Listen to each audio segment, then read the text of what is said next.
My Pixar marathon continues my look at 2003's Finding Nemo. Been eager to talk about this film for ages, and now that time is upon me, so let's open it up. We open on the ocean, where a clownfish named Marlin, voiced by Albert Brooks, his wife Cole, voiced by Elizabeth Perkins, are expecting children. Cole wants one of the children to be named Nemo, which becomes vital when they're attacked by Barracuda. Right off, the film establishes what kind of tone it's setting, as Marlin and only one of the eggs survive the attack. He keeps his promise to his late wife to name the child Nemo. It's quite an impactful opening, and as a somewhat bold statement, it's a better use of this loss than Bambi. I'll explain more over the course of this review. Time passes, and the first day of school comes for Nemo, voiced by Alexander Gould. Marlin does take great care to his only son and his lucky Finn. We are then introduced to Nemo's classmates, Butterfly Fish Ted, voiced by Jordy Ranft, Flapjack Octopus Pearl, voiced by Eric Beck, the seahorse named Sheldon, voiced by Eric Sullivan of TV's Malcolm in the Middle. Their teacher, Mr. Ray, Bob Peterson, is a great character. I'm already liking how this movie is working in the characteristics of each kind of sea life into the main cast. Marlin, like any parent in his position, is concerned about the matter, especially when he finds out the class is going to drop off near the reefs. After an argument with him and Nemo, get our insane incident as Nemo is scooped up by a diver, with the only clue to finding him being a mast that falls out of their boat. There's also a companion named Dory, a blue tank, which from memory loss was by Ellen DeGeneres. I am well aware of the baggage she comes with and in human terms of late. The purpose of this movie, the more wild comedic type that plays off the more deadpan Marlin. I will say that all this time, the underwater parts seem to look fantastic.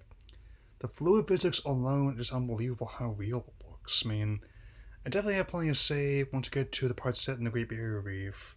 In short order, we're introduced to Bruce, voiced by Barry Humphries. He leads a trio of sharks who are in a support group together, a hammerhead named Anchor, voiced by Eric Bana, and a Mako named Chum, voiced by Bruce Spence. They go by a simple credo: fish are friends, not food. Not that it's always easy, as the old ship they're hanging out in has the mast Marlin needs to find his son, leading to a pretty creative escape scene that results in the place being destroyed by an old missile and a bunch of undersea mines. After the mast falling down a chasm and an encounter with an anglerfish, they find the rest of the mast that provides a key clue. P. Sherman, 42 Wally Way, Sydney, Australia.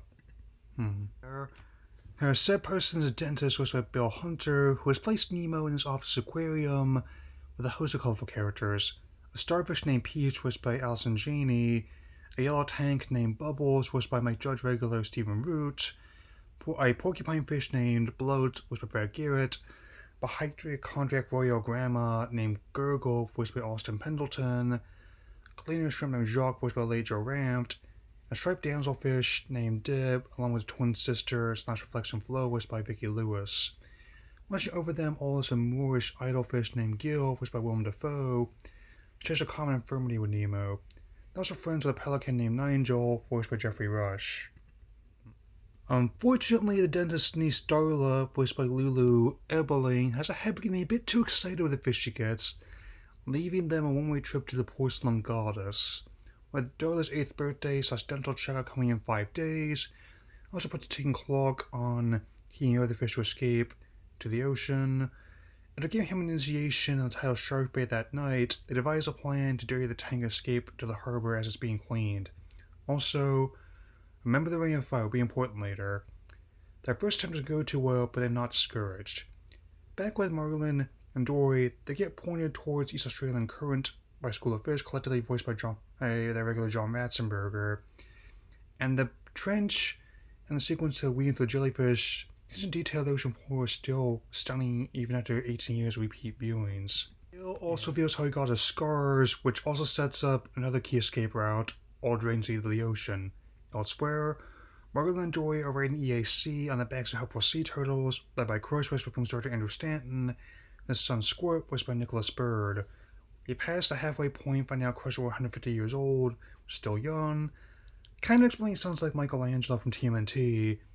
Marlin and Dory get ever closer to Sydney and end up in the belly of a humpback whale. Not quite spooky as how Pinocchio did it. Much like that film, the two do make it out alive and their quest continues.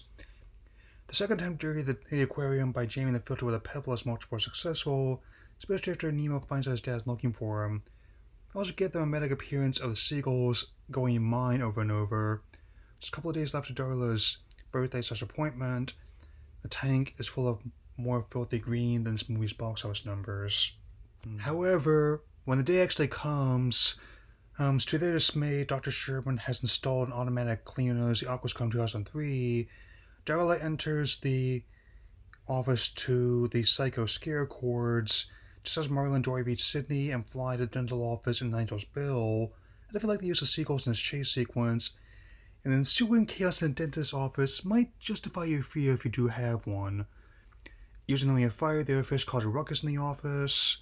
Nemo does escape back to the ocean, leading to the film's finale as he, Marlon, and Dory had to escape a deep-sea fishing net. With their combined strength, they pull down the net, diving bell and all. Closing Nemo and Marlon reunite and reconciling with the stinger of the other fish escaping Dr. Sherman's after jamming the aquascum. Bud then asks, now what? Well, popping those bags and the sequel in about 13 years sound good. This is another spectacular film in Pixar's catalog, and one I have seen many times since first release. Upon its release in 2003, this film made over $339 million in the US, over $171 million worldwide, and became the best-selling DVD that year easily. It's a film that I never passed up a chance to revisit, but I finally got a chance to share it with you all. My final rating is 4 out of 4. Next time, Pixar Marathon concludes my favorite film in the first decade of feature films, The Incredibles. Later.